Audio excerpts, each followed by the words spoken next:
Lista 4, exercício 12. Use a lei de Biot-Savart para calcular o campo magnético B em C, o centro comum dos arcos semicirculares AD e HJ na figura.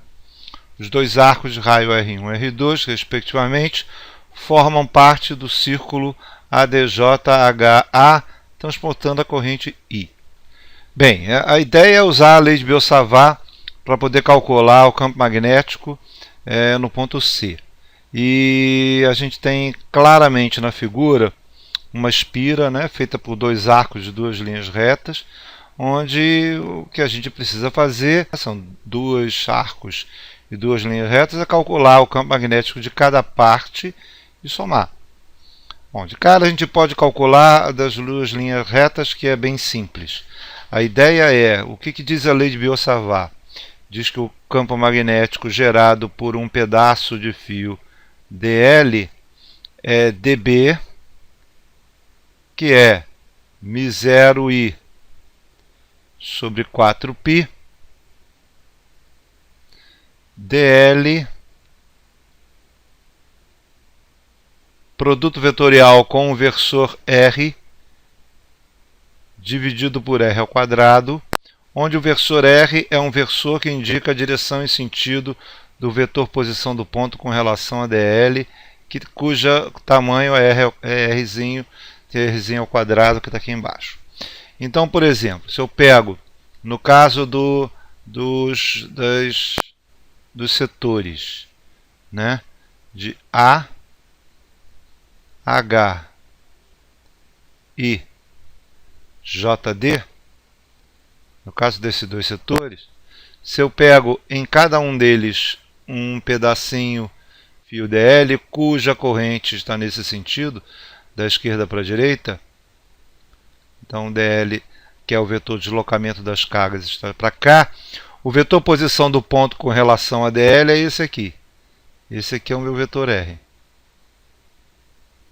Ora, se esse aqui é o meu vetor R, a gente vê que em todos os dlzinhos entre A e H e todos os dlzinhos entre J e D, o dl é paralelo a R. Ora, se dl é paralelo a R, significa que o produto vetorial de todos os dl's é zero. Consequentemente, o meu campo total respectivo a esses dois trechos é igual a zero. E claro, você pode também justificar isso dizendo que as cargas que estão se movimentando não geram campo magnético na direção do seu movimento. Como o ponto C está na direção do movimento das cargas entre A e H e J e D, na direção desse movimento, então o campo magnético é zero devido a esses dois trechos. Bem, só fica faltando agora a gente calcular o campo magnético gerado pelos trechos AD, que é o arco de raio R2, e HJ, que é o arco de raio R1. Então, vamos começar com AD, certo? E usando a lei de Biot-Savart, a gente vê o seguinte: qualquer dlzinho gerado que eu pegue, nesse arco, está aqui o meu dl, vetor de deslocamento na direção da corrente, ok? E aqui está o meu vetor posição do ponto com relação ao dl. Em todo o trecho AD, eu vejo que o meu dl é perpendicular a R, em todos os pontos. Se ele é perpendicular a R, significa que o módulo de dB vai ser μ0I sobre 4π vezes o módulo dos dois vetores que estão em produto vetorial, módulo de dl vezes o módulo de R, já que eles são perpendiculares, o módulo produto vetorial é o produto do módulo dos dois, só que o módulo de R é igual a 1. Então fica dB igual a μ0I sobre 4π vezes dl dividido por R ao quadrado.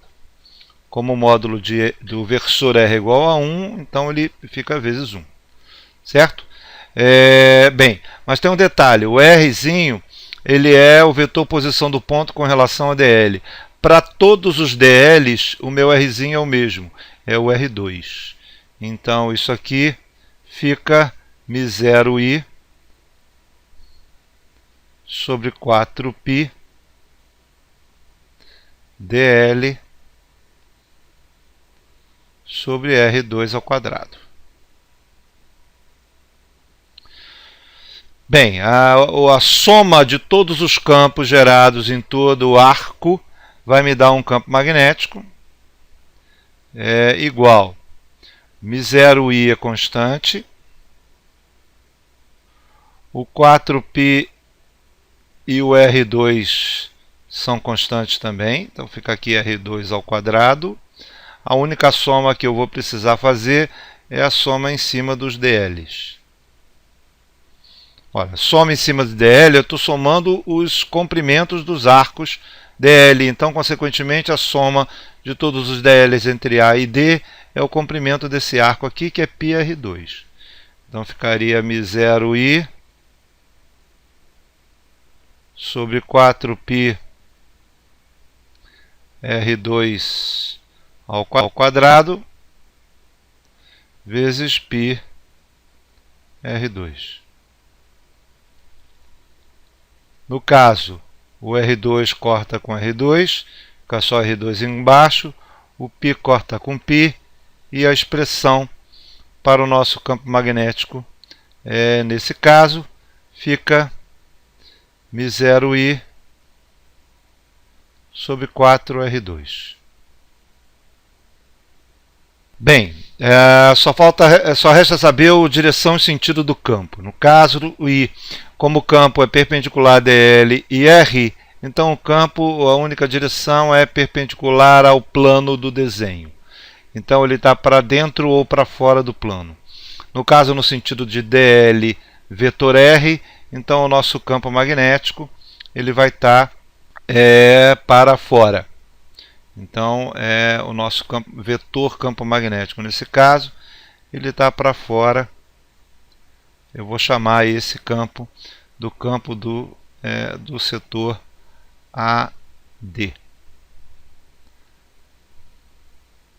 Então, meu vetor campo do setor AD, ele é para fora e tem o seu módulo igual a μ0i sobre 4R2. Bom, agora o setor HJ. Note que o HJ é idêntico ao AD. Então, toda a conta, na verdade, é a mesma e o resultado também. Então, dessa forma, o meu campo no setor HJ, a gente pode pegar todo o argumento usado para calcular o AD, e vai ser exatamente o mesmo. Então, vai ficar μ0i sobre 4R1. Só que agora, se eu pego o meu DL do setor HJ, o meu DL está no sentido da corrente, meu DL agora está neste sentido. E o meu vetor posição do ponto é este aqui. Ora, dessa forma, o meu DL vetor R, que vai indicar o sentido a direção e o sentido do campo. O campo também, aqui nesse caso, é perpendicular ao plano do desenho. Então ele vai ser ou para fora ou para dentro da página, né? Então, só que agora o DL vetor R é para dentro da página. Então o meu vetor agora é para dentro. O meu vetor BHJ é para dentro. Bom, quando eu vou somar então todos os campos, o setor AH e JD é 0, então ele já não entra na soma, e a gente vai pegar os dois campos magnéticos gerados pelos dois arcos e somar. Então o nosso campo total tem o seu módulo igual a μ0i sobre 4, 1 sobre R1, menos 1 sobre R2. Por que eu botei nessa ordem? Por um motivo muito simples. como R1 é menor do que R2, o campo gerado pelo setor HJ é maior do que o campo gerado pelo setor AD, porque 1 sobre R1 é maior que 1 sobre R2. Ora, se o campo gerado pelo arco HJ é maior do que o campo gerado pelo arco AD, então o campo total vai estar para dentro. Então o nosso campo, o campo total, na hora de subtrair, o campo para dentro é maior do que o campo para fora, então fica o campo total como um vetor para dentro do plano da página. E tem esse módulo. É isso.